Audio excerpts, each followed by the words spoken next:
कि आज देश में अंतरिम बजट पेश किया गया है और कहते हैं कि असल भारत गांव में बसता है, गांव ही भारत की आत्मा है। यही वजह है कि गांव की कच्ची सड़कों पर मोदी सरकार ने तरक्की की राह बनाई है, जिससे ग्रामीणों की जिंदगी बदली, ग्रामीणों के जीवन में खुशहाली आई और खुशियां लिखते हुए प्रधानमंत्री मोदी ने उन्हें शहर जैसे तरक्की वाली जिंदगी दी, जिससे आज ग्रामीण विकास की सड़क पर तरक्की की रफ्तार भर रहे हैं। तो देश के किसानों के लिए भी मोदी सरकार शानदार काम कर रही है। किसानों के हित में क्या कुछ आया, क्या कुछ देखे बजट में? भैया बजट तो बहुत दिनों से जब भी बजट आता है हम लोग देखते हैं बजट तो कि मोदी जी के द्वारा जो निकाला गया ये भी अच्छा ही है, पर किसान के हित में किसान के लिए कुछ इस बजट में कोई खास दिखाई नहीं दे रहा है। किसान का बच्चा है, हम लोग पूरे देश को भोजन देते हैं, पूरे सभी लोगों को भोजन किसान के द्वारा मिलता है, लेकिन किसान का पेट तो खाली का खाली है। क्या मांग था आप लोग का? मांग हम लोग विशेष रूप से कहते हैं कि इसे मोदी जी की जो क्या नाम है, ये खाद्यान्न पर सब्सिडी दिया जाए, खाद का मूल्य कम किया जाए, ये जो किसान को जो 6,000 दे रहे हैं इसको थोड़ा सा बढ़ा दिया जाए। बजट तो ठीक ही है, लेकिन कुछ नया तो इसमें आ नहीं रहा है। जैसे जो हम लोग किसान हैं, खाद टाइम से मिलना चाहिए, सब चीज़ का रेट बढ़ रहा है, वो सब कम होना चाहिए। आपकी क्या उम्मीद थी इस बजट पहले? यही उम्मीद थी कि कुछ किसान को सहूलियत मिलेगा, लेकिन इसमें कोई बदलाव नहीं लिया गया। यही मोदी से उम्मीद है कि किसान के प्रति ध्यान रखते हुए पूरा विचार करें किसान के प्रति।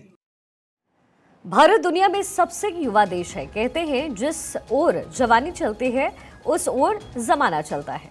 यही है, भारत अपने युवाओं पर गर्व करता है और मोदी सरकार युवाओं के भविष्य में सितारे टांक रहे हैं, जिससे देश का युवा आसमानों पर अपनी बुलंदी के झंडे फहरा सके।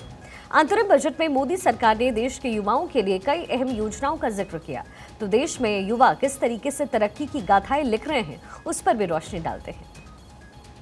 तो लोकसभा चुनाव से पहले मोदी सरकार का अंतरिम बजट आ चुका है।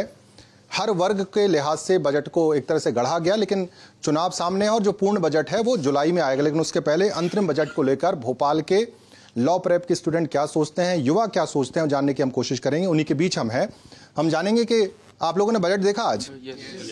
क्या हाईलाइट्स आपको नजर आई इस बजट से?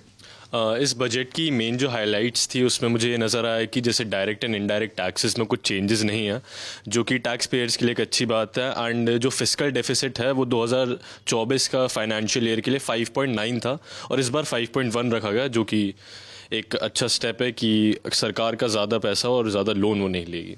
तो सरकार फिस्कल डेफिसिट को कम करने की कोशिश कर रही है। कोशिश है कि कर्ज का बोझ कम हो जाए। कुछ और लोगों से भी राय लेंगे। आपने क्या हाईलाइट्स समझा, क्या समझ में आया?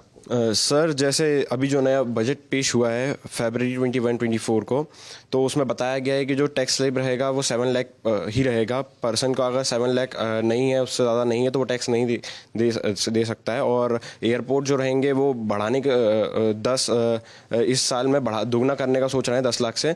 और ट्रेन कोचेज़ भी बढ़ाने का सोच रहे हैं। प्रधानमंत्री सूर्योदय योजना जो अभी आई है उस पर स्पेशल फोकस रहेगा, जिसमें सोलार इक्विपमेंट बढ़ाएंगे, जिससे सोलार ऊर्जा बढ़ेगी। जिसे हम करीब से देखा बजट आपने? जी सर। तो ये कह रहे हैं, देखिए जिस तरह से लगातार जो ग्रोथ हो रही है उस ग्रोथ को कैसे बढ़ाए, चाहे एयरवेज की बात हो, एयर कनेक्टिविटी की बात हो, रेल कनेक्टिविटी की बात हो।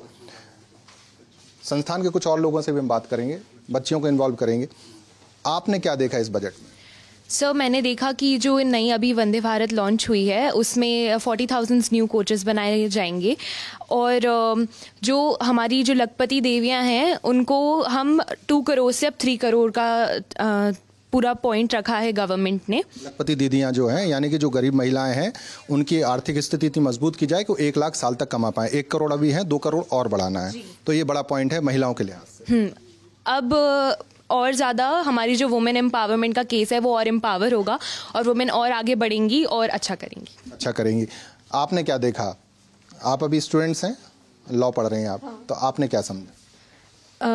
मेरे हिसाब से बजट काफ़ी अच्छा था। हर पॉइंट ऑफ व्यू को कवर किया गया है।